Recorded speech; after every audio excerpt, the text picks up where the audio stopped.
Design is more than just making something look good. As I've said in the past, design is all about creating something with purpose. But that purpose varies. It varies from satisfying one client to satisfying a million clients. But what if your client is about 1.3 billion people? That's how many active Windows 10 users there are, all using an operating system that has, yes, changed its visual style from Windows 3.1, but really, once you get into Windows 95 or XP, you start to notice something. Repetitive design. While the window dressing changes, the overall function, the foundation of Windows has pretty much stayed the same. And it all begins at the start. I'd like to introduce you to the most significant change in the Windows 95 user interface. To you, it's different, it's better. The Start button. The Start button that, as its name suggests, is the place to start doing just about anything you want to do on your computer. Organizes your applications into groups and subgroups for easy launching. The world's most touted computer product. But this is just the start. The dawn of a new era in personal computing. Let's first take a quick look at what's on the Start menu. See, what I really like is everything you need to do, I can do right from the Start button. Yeah.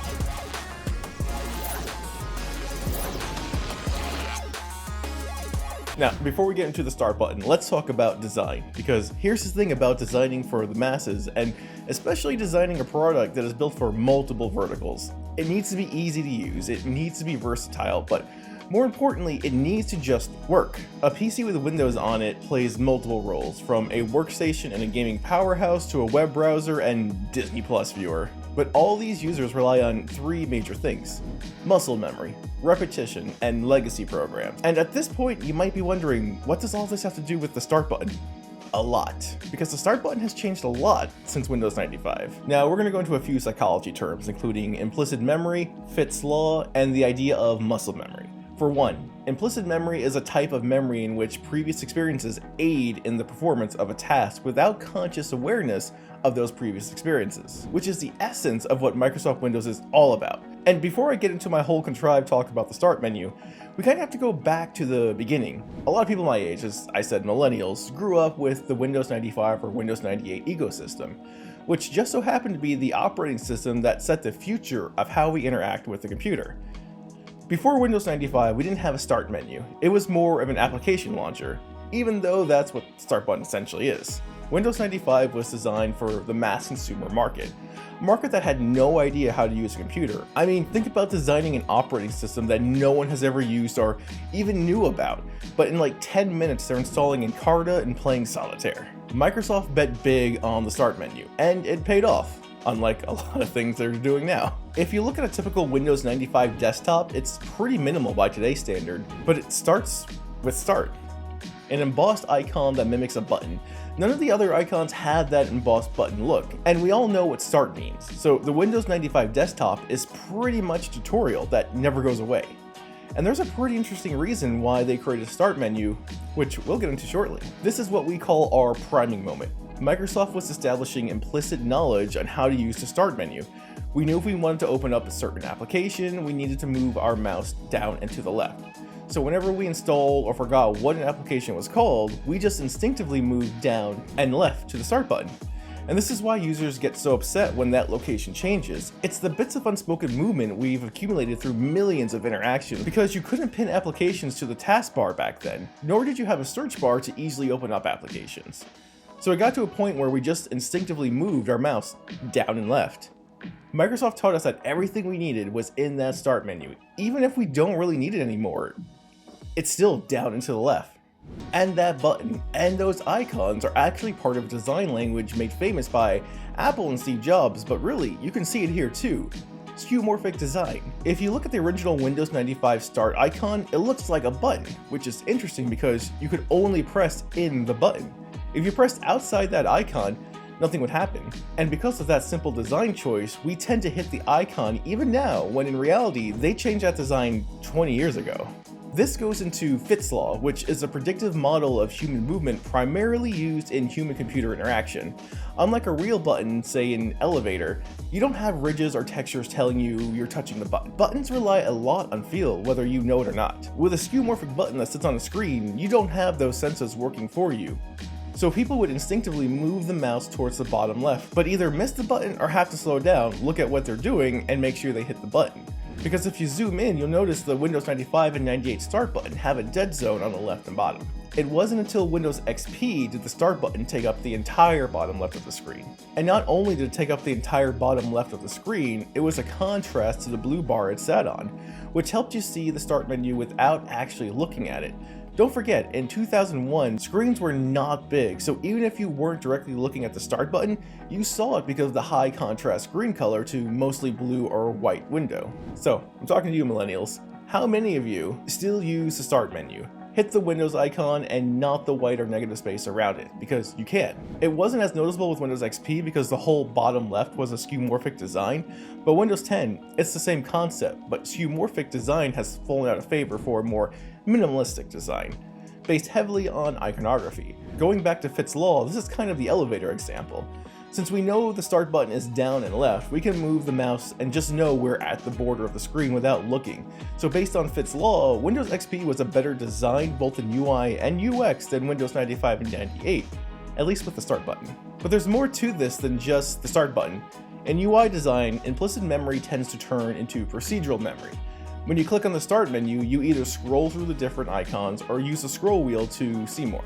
If you know an application you're looking for starts with AZ, utilize procedural memory to start scrolling even before the start menu animation stops. And I think this has a lot to do with why people hated Windows 8 and why Windows 11 doesn't mirror that hate. With Windows 8, you had to click the Windows button on the keyboard and the way you scrolled through applications changed. It wasn't bad design necessarily, it just wasn't good for desktop usage and something Windows users couldn't comprehend because of what they're used to. That muscle memory, that implicit memory was gone. But I'm getting a little ahead of myself. When Windows 95 released, it released the start menu and it really was the start of your Windows experience. Let's not forget, there were 4 major past releases of Windows before Windows 95 and a start button. From programs to utilities and even shutting down your computer, that start button had everything you needed, all in a simplistic alphabetical list. It was actually a really great design to get the masses to use a computer. The start menu was born basically out of necessity. An article from Insider stated an actual rocket scientist couldn't figure out how to open a word processing app in Windows 3.1. Originally called the System button, it acted just like the Start button, but people wouldn't click on it. Maybe because it said system and system is kind of a scary word, but once they changed it to Start, everyone started to click on it. If you think about it, the Start button is very similar to the Home button on mobile devices. It never goes away, and if you ever get to a place you're unfamiliar with, that Start button was there to help you get back on track. So it really was implicit memory priming us to use Windows. Open a word processor, down and left. Change your wallpaper, down and left. Shut down your computer, down and left. With Windows 98, the Start menu added even more features they knew you could discover on your own because Microsoft knew you were already going to interact with that button. Windows XP gained even more features plus a new skin, but the biggest change didn't happen until Windows Vista.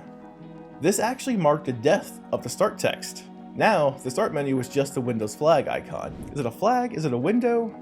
It looks like a flag, it waves like a flag. I think that's why it's now like straight and like not curvy, because it's a window. But that really wasn't a problem because of muscle memory and implicit memory.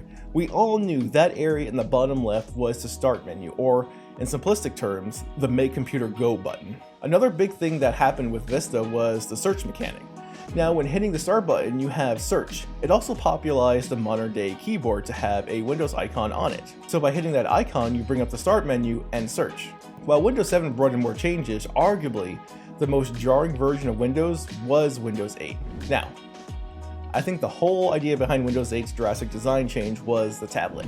Apple released the iPad, Android was getting into tablet markets, and Microsoft, who's always had PDAs or tablets in the market, wanted back in that growing field. So Metro, and later called Modern Design, came to be. Live tiles were what Microsoft put all their cash in, but here's the problem. Apple didn't put Mac OS X on their mobile devices, nor did they try to fit iPad OS onto their desktop, though that line is blurring every day. Microsoft turned their operating system into a tablet interface, and it backfired. Older users didn't know how to find the launcher, and even when they did, the design was so foreign to them, the muscle memory, that implicit memory, was gone. It was so bad that Microsoft released an update to bring back the start menu. But that was only half the problem. It wasn't just the Windows start menu that was missing, it was that design mechanic of how you use that start button. It was gone, it was different. This brings us to Windows 10, where assumingly we're back to Windows 7, with a hint of Windows 8 still there in the way of live tiles. But let me ask you, when was the last time you actually hit the start button? And when was the last time you used the menu to scroll down to different applications? Honestly, with the improvements to search and pinning to the taskbar, I just use the Windows button as a glorified search key. The idea of the start menu, I'd say in Windows 7, but definitely in Windows 10, died. Or at the very least evolved into something else with a ton of legacy implicit design language in it. All this brings us to Windows 11 and the center taskbar. So the whole idea of the center taskbar is, and I'm a designer, okay, I understand what they're saying, but I also understand what they're saying. They want Windows to be the center of your experience, obviously with a whole new ecosystem of phones, tablets, gaming devices. Windows, like I said earlier, is a Swiss Army knife operating system. It's kind of the people's operating system, kind of. So by putting that start and icon in the center, Microsoft follows that philosophy. It might be a BS philosophy, but it's their philosophy. But what I think the real reason is web and mobile design. Going back to Fitt's Law, nothing is edge to edge anymore. Everything is more center aligned. You have paddings on the sides of everything. Reading emails, blogs, gaming, writing a Word doc all takes place in the middle of your screen. So by starting at the center and moving out with the taskbar, you're faster at hitting the start button. It's more, and I'm going to throw some design language here, fluid. And the fact that you can pin the start menu to the left if you want to shows Microsoft learned from Windows 8. Designed for people who are evolving when using Windows, but give options for people who live in a legacy world. But here's a good example to why center design makes sense. I use an ultra-wide monitor and a 4K monitor. That down and to the left takes a long time. Mind you, I use the Windows key, but again, if I wanted to open up the start menu with the mouse click, I'm traveling for some time. And like I said earlier, most UI design is centered. So the best way to get from point A to B isn't on the edge, it's on the center line. I mean, just look at how much space I have on this taskbar. It would be more efficient if it was all centered. A big part of UI design is making it easy and quick for the user to interact with a button. macOS kind of figured that out a while ago, and now Microsoft is finally catching up. So the start menu. You can kind of see why Microsoft can't change it and why people get so upset when Microsoft does. It's all because of design and the psychology behind that design. While I think the new layout is great, I know at first it will be extremely frustrating and a productivity killer relearning that movement. But again, I don't really use the start button as it was originally intended. And as a newer generation dominates the desktop world, we might see an even more drastic change, something akin to Windows 8 in later revisions. I mean, you can already see that change taking place in macOS. But let me know in the comments what you think about the start menu. Do you still use it? Do you need it? Would you miss it if it was gone? Again, and what do you think about the center Windows 11 start button? Anyway, thanks for watching, and until next time, I'll see you guys all later.